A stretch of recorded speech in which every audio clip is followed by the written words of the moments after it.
Olá, meus queridos amigos, muito boa noite. Muito boa noite, muito boa noite aí para todos vocês. Começando com muito carinho, mais uma pílula noturna do nosso amado Evangelho. Hoje é sexta-feira, dia 28, isso mesmo, dia 28 do mês de setembro, para a gente poder fechar a semana. Você sabe, pílula noturna é sempre de segunda a sexta, então a gente só vai voltar agora na segunda-feira. Meus amigos, para participar, sempre é legal lembrar vocês, institutonamastê.com.br. Manda sua pergunta aqui para a gente. Ricardo, estou em dúvida sobre como que eu sei que eu sou médium ou não. Quais são os principais sintomas da mediunidade? Gente, essa pergunta ela é muito importante, feita pela Elaine. Elaine e todo mundo que tem esse tipo de dúvida. Primeiro é importante salientar, como nos ensina muito bem Allan Kardec, no mítico livro dos médiuns, todos nós somos médiuns no maior ou no menor grau. Você tem médium ostensivo, que é aquela pessoa que sente a presença dos espíritos de maneira contínua e, consequentemente, tem uma atividade mais constante. Você tem um médium que não é ostensivo, mas sofre do mesmo jeito a influência dos espíritos, ainda que não se dê conta disso. Por exemplo, inspirações, intuições que você pode ter, alguns déjà vu, você pode muitas vezes durante o sono, não é? Antever alguns momentos, quando você acorda, você esqueceu, daqui a algum tempo você fala, gente, eu já passei por isso aqui, uma vez eu sonhei com isso. Já deve ter acontecido contigo, né? É um tipo de mediunidade. Mas a maioria das pessoas não associa isso, né? O senso comum acha que a mediunidade é só a pessoa que vê o espírito, que ouve a voz do espírito, ou como aparece muito comum nos filmes, né? Os médiuns de efeitos físicos que geram os famosos poltergeists, que são aqueles fenômenos de combustão espontânea, né? Que de repente uma cortina pega fogo, um objeto move-se de lugar, que era algo muito mais comum no século retrasado até do que os dias atuais. Existe, mas numa quantidade muito menor, já que hoje a mediunidade intelectual ela já superou as de efeito físico.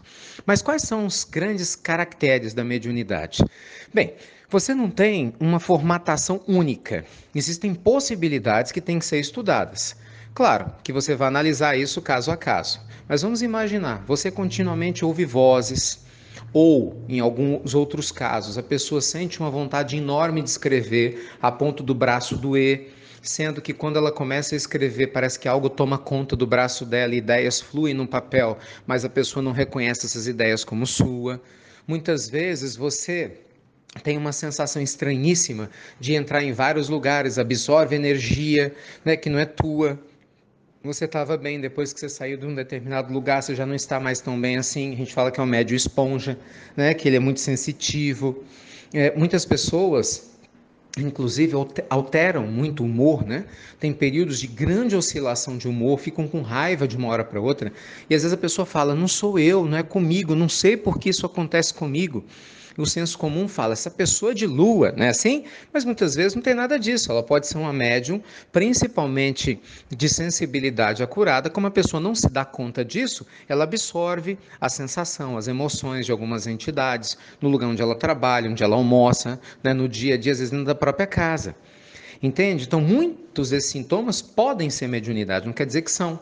Alguns casos de loucura, por exemplo, casos que são diagnosticados como predisposições a esquizofrenias, ou muitas outras ordens de problemas psíquicos, transtornos psíquicos, podem ser causados com indício de mediunidade, em que a pessoa inclusive sofre uma obsessão, que é um assunto para uma outra pílula, em que a pessoa pode estar sendo perturbada por outras energias, que ela não se dá conta disso e acaba se permitindo levar por esse tipo de energia negativa. Então, assim, são muitos os sinais, como sinais óbvios também, de você ver espíritos, né?